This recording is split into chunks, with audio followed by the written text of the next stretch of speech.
오늘 우리에게 주신 하나님 말씀은 사사기 8장 1절에서 3절입니다. 사사기 8장 1절에서 3절 말씀, 구약성경 373쪽에 있습니다. 같이 읽습니다. 시작. 에브라임 사람들이 기드온에게 이르되 우리를 부르지 아니하였으니 우리를 이같이 대접하면 어찌 됨이냐 하고 그와 크게 다투는지라. 기드온이 그들에게 이르되 내가 이제 행한 일이 너희가 한 것에 비교되겠느냐. 에브라임의 끝물 포도가 아비에셀의 만물 포도보다 낫지 아니하냐. 하나님이 미디안의 방백 오렙과 세heb을 너희 손에 넘겨주었으니 내가 한 일이 어찌 능히 너희가 한 것에 비교되겠느냐 하니라. 기드온이 이 말을 하매 그때 그들의 노여움이 풀리니라. 아멘. 이 새벽에 예배하신 은혜가 우리 성도님들께 함께 하시기를 예수님의 이름으로 축복합니다. 아멘. 자, 하나님의 도우심으로 기드온과 300명의 용사가 미디안의 연합군과 싸워 이겼습니다. 하나님이 좌중질환 일으키셨고 그들 스스로 무너지게 하셨고 지금 그 기드온과 300명의 용사는 남은 패잔병들 물리치고 있는 과정에 있습니다. 자, 그 승리의 소식이 온 이스라엘에 전해졌을 겁니다. 자, 그러면 여러분, 다들 좋아하고 기뻐할 것 같았는데 그렇지 않다라는 겁니다. 사람 마음이 참 내 마음 같지 않은 겁니다. 함께 기뻐해주고 축복해주면 참 좋겠는데 그렇지 않다라는 겁니다. 시기하고 질투하는 사람들이 생겼습니다. 에브라임 지파가 그랬던 겁니다. 그들이 기드온에게 찾아와서 왜 자기들은 전쟁에 참여시키지 않았느냐라고 따집니다. 그런데 여러분 생각해 보시죠. 처음에 기드온이 온 백성들을 모았을 때 32,000명이 모였지 않습니까? 그리고 32,000명 가운데 300명을 고른 거 아닙니까? 할 말이 없는 겁니다. 그러니까 뭔가 특별한 대우를 자기들에게 안 해주었다라고 지금 기드온에게 와서 따지고 있는 거죠. 전에 여러분 기억나시나요? 여호수아에게 찾아와서 자기들의 땅이 분배받은 게 적다고 불평한 지파가 있었죠. 어떤 지파입니까? 에브라임 지파입니다. 똑같은 지파입니다. 그러면 그때나 지금이나 변한 것이 없습니다. 그대로인 거죠. 그때 여호수아가 뭐라 합니까? 타이르기도 하고 화를 내기도 하면서 이렇게 말하죠. 너희들의 땅이 적으면 비록 삼림이라도 가서 개척해라. 그럼 하나님께서 주실 것이다 라고 얘기했지 않습니까? 지금 보세요. 기드온이 목숨 걸고 싸운 사람입니다. 목숨 걸고 싸운 기드온에게 찾아와서 격려하지는 못할 망정 지금 불평하고 있는 것이죠. 얼마나 안타까운 모습입니까? 자, 1절을 다시 한번 보겠습니다. 1절 봅니다. 에브라임 사람들이 기드온에게 이르되 네가 미디안과 싸우러 갈 때에 우리를 부르지 아니하였으니 우리를 이같이 대접하면 어찌 됨이냐 하고 그와 크게 다투는지라. 아멘. 자, 여기서 다투다는 기드온과 에브라임 지파가 서로 싸웠다는 게 아닙니다. 에브라임 지파가 큰 소리로 꾸짖다, 큰 소리로 불평하다, 그 말입니다. 그러니까 일방적으로 지금 기드온이 당하고 있는 겁니다. 자, 그들이 이렇게 기드온 앞에서 컴플레인하는 이유가 그들의 말 속에 이미 나왔습니다. 크게 다투는지라 그 앞에 뭐라고 되어 있나요? 우리를 이같이 대접하면 어찌 됨이니까, 어찌 됨이냐라는 말입니다. 왜 우리를 이렇게 소홀하게 대접하느냐, 그 말인 거죠. 제대로 대접받지 못했다라고 생각하고 있는 겁니다. 자, 여러분, 지금 에브라임 지파의 이 태도는요, 여호수아에게 불평할 때나 지금이나 똑같습니다. 그리고 나중에 그 후손들의 모습도 비슷합니다. 다윗이 왕국을 세울 때 끝까지 다윗에 반대했던 지파가 에브라임 지파입니다. 그리고 솔로몬 이후에 남과 북으로 나눌 때도 그 분열의 중심이었던 지파도 에브라임 지파입니다. 자, 그러면 그 후손들의 모습이나 지금 기드온에게 불평하는 그 에브라임 지파 조상들의 모습이나 같습니다. 자, 우리 성도님들, 사람은 참 변하지 않습니다. 참 그렇습니다. 그러나 그런 사람을 변화시키는 분은 하나님이십니다. 우리는 참 연약해서 똑같이 실수할 수 있고 똑같이 하나님 앞에서 죄를 지을 수 있습니다. 그리고 변한 것 같아도 그때뿐일 수도 있습니다. 그러나 그런 우리를 변화시키는 분은 하나님이십니다. 그래서요, 사람을 기대하면 실망할 수 있습니다. 왜냐? 완벽하지 않으니까. 그러나 하나님을 기대하면 그 사람을 받아줄 수 있습니다. 왜냐? 그 사람을 변화시킬 하나님을 믿으니까. 하나님의 그 은혜의 가능성을 믿는 겁니다. 믿습니까? 우리 성도님들, 사람 보고 마음 상하실 것이 아니라 하나님 보고 소망하시길 축복합니다. 우리는 불평하는 에브라임 지파에 반응하는 이 기드온을 보면서 참 도전받습니다. 기드온이 똑같이 싸우지 않습니다. 그들의 어이없는 요구에도 참 성숙한 반응을 보이다라는 거죠.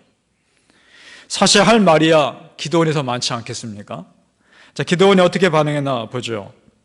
2절 말씀 제가 읽겠습니다.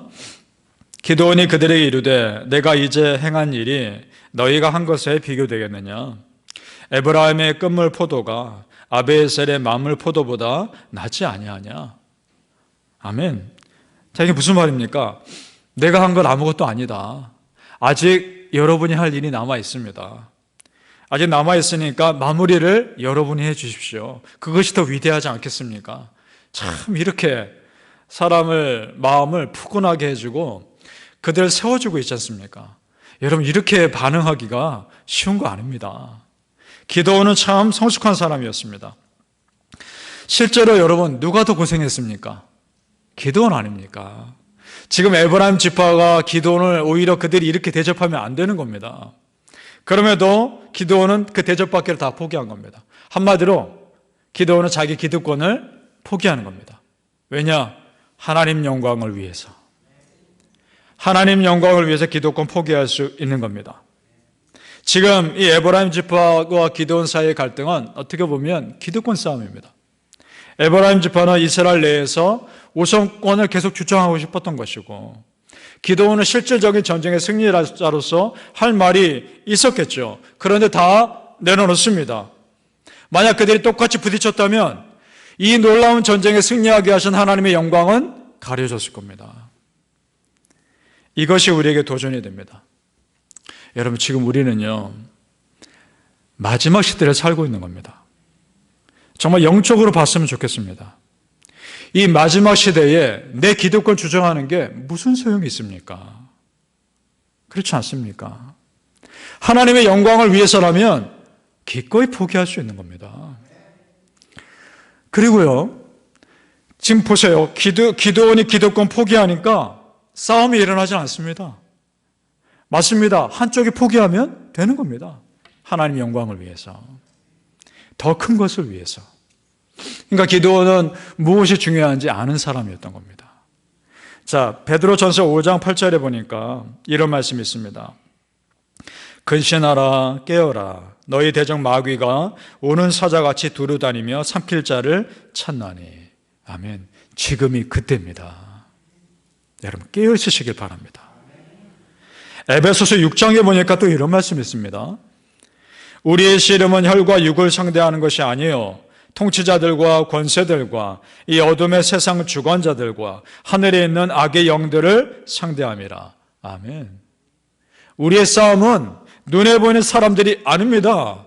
우리의 마음을 어지럽히고 우리를 무너뜨리는 저 어둠의 영들입니다. 큰 것을 바라볼 수 있기를 바랍니다. 사랑하는 성도님들, 보이는 사람들의 거친 공격에 마음 무너지지 마십시오. 그들의 거친 공격에 그 마음에 담아두지도 마십시오.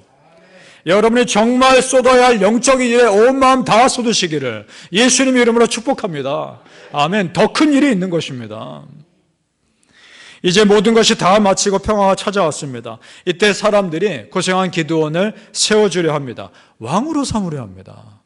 그때 기드온이 절대 반대하죠. 우리 말씀 읽어볼까요? 22절과 23절입니다. 8장 22절 23절 같이 읽습니다. 시작. 그때에 이스라엘 사람들이 기드온에게 이르되 당신이 우리를 미디안의 손에서 구원하셨으니 당신과 당신의 아들과 당신의 손자가 우리를 다스리소서 하는지라. 기드온이 그들에게 이르되 내가 너희를 다스리지 아니하겠고 나의 아들도 너희를 다스리지 아니할 것이요 여호와께서 너희를 다스리시리라 하니라. 아멘. 참 맞는 말입니다. 그렇죠? 이 내용만 보면 기드온 참 바르게 답변한 것 같습니다. 그런데 여러분, 여기서 기드온이 약점을 드러냅니다. 여기서 이스라엘 다스리는 대신에 그 보상으로 금고리를 요구합니다. 금고리를. 그것을 가지고 제사장들이 입는 에봇을 만듭니다. 이것이 문제였습니다. 자, 26절, 27절 보겠습니다. 제가 읽습니다. 기드온이 요청한 금고리의 무게가 금 1700세겔이요. 킬로그램에 따지면 20kg입니다. 여러분, 금 20kg입니다. 굉장한 양입니다.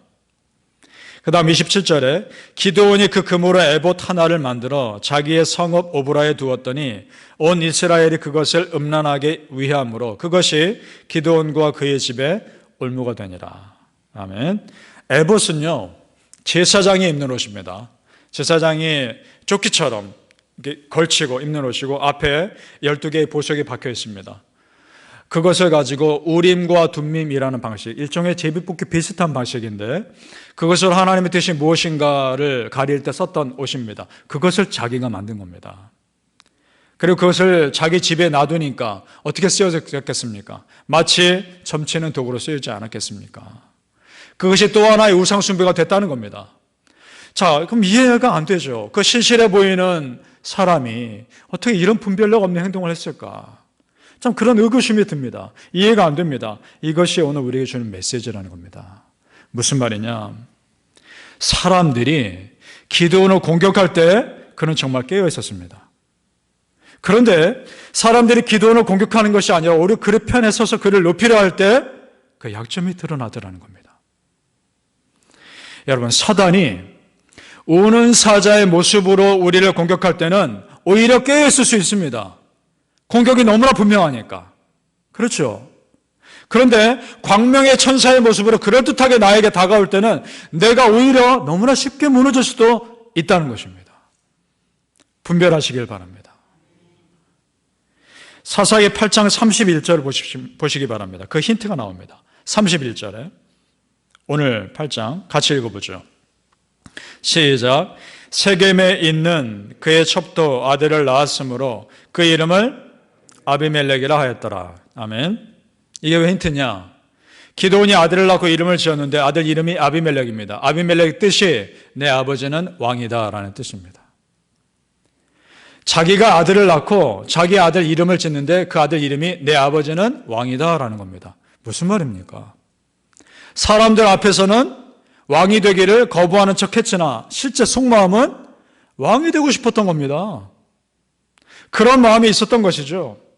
여러분, 사람은 완벽하지 않습니다. 기드온이 이중적인 모습 보면서 실망할 수 있지만 그것이 사람이 그렇게 연약하다는 걸 보여주는 것입니다. 오늘 기드온의 모습 보면서 여러분, 우리 모습 보이지 않습니까? 우리가 기드온인 겁니다. 하나님 앞에서 솔직하지 못했고 내 욕심 감추면서 이중적인 모습 살았고 내가 기드온인 것입니다. 사랑하는 성도님들, 우리 아버지 하나님 앞에서 우리의 속마음과 겉모습이 한결같을 수 있기를 축복합니다. 정말 하나님 앞에서 꾸밈 없이 다 고백하며 있는 그대로 나가 하나님께 쓰임받는 그런 솔직한 믿음의 사람들 다 되시기를 예수님의 이름으로 축복합니다. 아멘. 기도하겠습니다. 아버지 하나님, 내가 기드온입니다. 내가 기드온입니다. 그럴듯하게 포장된 모습으로 살아오지 않았었습니까? 하나님 앞에 믿음 생활 잘하는 것 같다가 어느 순간 나도 모르게 고꾸라진 내가 기드온입니다. 아버지, 용서하여 주옵소서. 용서하여 주옵소서. 내 기득권을 갖기에 그렇게 싸웠던 내 모습 아니었는가 돌아보게 하시고 더 큰 하나님 나라 영광을 위해서 기꺼이 포기할 수 있게 하여 주옵소서. 그것이 뭐가 중요합니까? 하나님 나라 영광을 위해서 내가 내려놓을 수 있다면 기꺼이 내려놓게 도와주시고 오직 우리의 삶에 하나님의 영광만이 드러나게 하여 주옵소서. 정말 우리가 마지막 시대를 살고 있는데 정말 우리 성도님들 무엇이 중요한지 우리 다 깨어있는 그런 은혜의 백성들 될 수 있도록 축복하여 주시옵소서. 감사하며 예수님 이름으로 기도합니다. 아멘.